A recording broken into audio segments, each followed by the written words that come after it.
ឥឡូវសំឡមកជូរការស្មៅរបស់នាងខ្ញុំគឺថាបានឆ្អិនរួចរាល់ហើយពុកម៉ែបងប្អូនអើយរសជាតិអេមណាស់ពុកម៉ែបងប្អូនអើយឆ្ងាញ់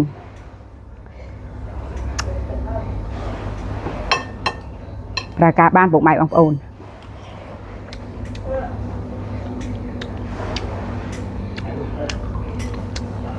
ឆ្ងាញ់ពិតមែនពុកម៉ែបងប្អូនអាចសាកធ្វើបាន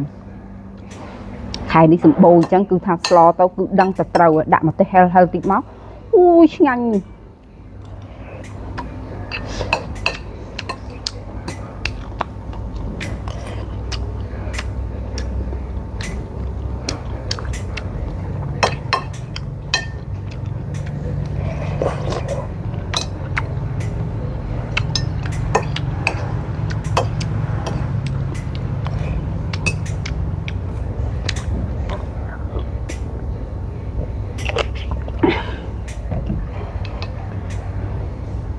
ឆ្ងាញ់ណាស់ពុកម៉ែបងប្អូនអើយ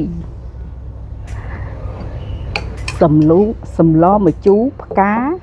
ស្នោត្រីទក់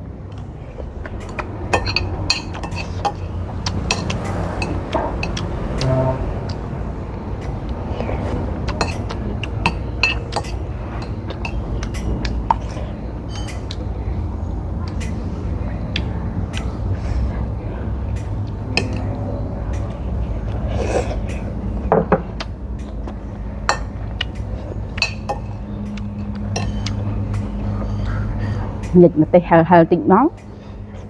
ឆ្ងាញ់ណាស់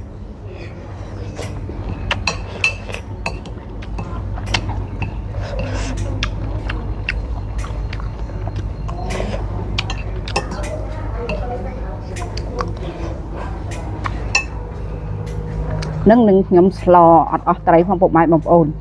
ដោយសារតែឃើញទៅត្រីរៀងធំដែរដូច្នេះនាងខ្ញុំកាត់មកគួងទុកធ្វើជ្រក់ផ្កាទុកអាំងញ៉ាំជាមួយជ្រក់ផ្កាស្នោតែសម្លនេះប្រើការបានឆ្ងាញ់ជាងសម្លម្ជូរផ្កាអង្គាដីពុកម៉ែបងប្អូន